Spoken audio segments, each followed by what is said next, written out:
విశాఖపట్నం జిల్లాలో పనిచేస్తున్న వర్కింగ్ జర్నలిస్టులకు త్వరలో ఉచిత వైద్య పరీక్షలు నిర్వహిస్తామని జిల్లా కలెక్టర్ హరేంద్ర ప్రసాద్ హామీ ఇచ్చారు.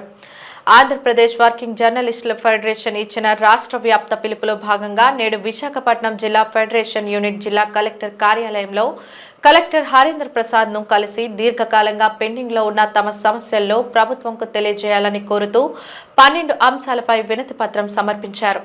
ఇందుకు కలెక్టర్ సానుకూలంగా స్పందించారు. ఈ కార్యక్రమంలో పాల్గొన్న జాతీయ జర్నలిస్టుల సంఘం కార్యదర్శి గంట్ల శ్రీనిబాబు మాట్లాడుతూ గత సంవత్సరం మాదిరిగానే ఈ ఏడాది కూడా వర్కింగ్ జర్నలిస్టులకు వైద్య పరీక్షలు చేయించాలని కోరారు. దీనికి సానుకూలంగా స్పందించిన కలెక్టర్ ఈ నెల 21వ తేదీన జరగనున్న యోగేంద్ర కార్యక్రమం పూర్తయిన వెంటనే దీనికి సంబంధించిన నిర్ణయం తీసుకుంటామన్నారు.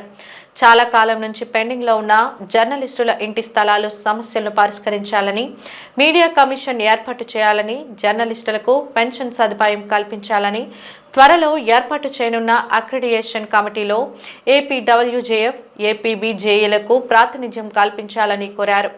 ఏపీడబ్ల్యూజేఎఫ్ విశాఖపట్నం జిల్లా అధ్యక్షులు పోతు మహంతి నారాయణ మాట్లాడుతూ జర్నలిస్టులపై దాడులను అరికట్టేందుకు వీలుగా రాష్ట్రంలో హోంమంత్రి ఆధ్వర్యంలో హైపవర్ కమిటీ, జిల్లాల్లో పోలీసు ఉన్నతాధికారులతో కూడిన కమిటీలను తక్షణం ఏర్పాటు చేసి జర్నలిస్టులకు భద్రత కల్పించాలని కోరారు.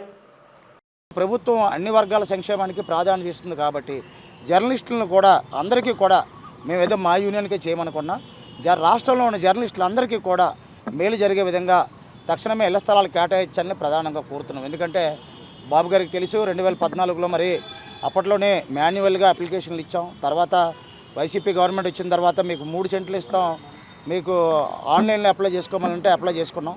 కాబట్టి అది ఒక సుదీర్ఘ కళగా పెండింగ్గా ఉండిపోయింది.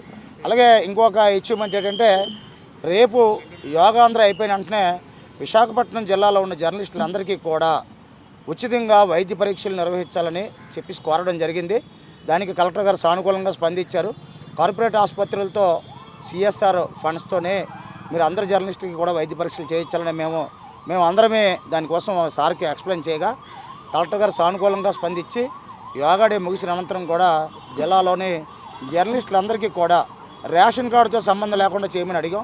మా అధ్యక్షులు అడిగారు రేషన్ కార్డుతో సంబంధం లేకుండా. అందుకు కలెక్టర్ గారు కూడా రేషన్ కార్డుతో సంబంధం లేకుండా అందరికీ కూడా వైద్య పరీక్షలు చేయిద్దాం, గతంలో ఏదైతే అపోలో కేంద్రంగా చేయించారో ఈసారి కూడా మంచి కార్పొరేట్ ఆసుపత్రితోనే సిఎస్ఆర్ ఫండ్స్తో చేయిస్తామని హామీ ఇచ్చారు. ఏదేమైనా జర్నలిస్టులందరికీ మేలు జరగాలన్నదే మా సంకల్పం. అందుకనే మేము ఎక్కడా కూడా ప్రభుత్వానికి మా విజ్ఞాపనలన్నీ తెలియజేసి త్వరలో రాష్ట్ర మహాసభలకు ముఖ్యమంత్రి గారిని ఆహ్వానించి మన యొక్క సమస్యలు పరిష్కరించాలనేదే మా ప్రధాన లక్ష్యం. ఎందుకు ఈరోజు జిల్లా కలెక్టర్ గారికి మా వినతులు తెలియజేస్తూ ఏడాది మరి పూర్తి చేసుకుంది కూటమి ప్రభుత్వం, వారికి శుభాకాంక్షలు తెలియజేస్తేనే మేము కూడా ఉన్నాం.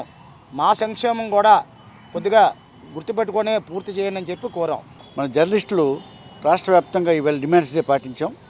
ముఖ్యంగా మనకేంటి ఇళ్ల స్థలాలు లేదా ఇల్లు, ఇన్సూరెన్సు, పింఛన్లు ఇత్యాది డిమాండ్ల మీద మనం ఈరోజు వినతిపత్రం ఇచ్చాం. ప్రభుత్వం కూడా స్పందించి ముఖ్యమంత్రి గారు, ఉప ముఖ్యమంత్రి పవన్ కళ్యాణ్ గారు స్పందించి మన డిమాండ్స్ నెరవేర్చాలని కోరుతున్నాం. ఇప్పటికే మనం విశాఖపట్నం జిల్లాకు సంబంధించి అన్ని డిమాండ్స్ మీద మనం ఈరోజు వినతిపత్రం జిల్లా కలెక్టర్ గారికి ఇచ్చాం. ఆయన కూడా సానుకూలంగా స్పందించారు. మున్ముందు మన ముఖ్యంగా అక్రిడియేషన్స్ అలా వరుస పెంచుకుని పోతున్నారు. దానికి కొలిక్కి తీసుకురావాలి. అందులో కూడా అక్రిడియేషన్ కమిటీలో కూడా మన బ్రాడ్కాస్ట్కి, ఫెడరేషన్కి ప్రాతినిధ్యం ఇవ్వాలని డిమాండ్ చేస్తున్నాం. ఈ అంశాన్ని గవర్నమెంట్ పరిగణలో తీసుకొని మనకు న్యాయం చేయాలని ఈ సందర్భంగా కోరుతున్నాడు.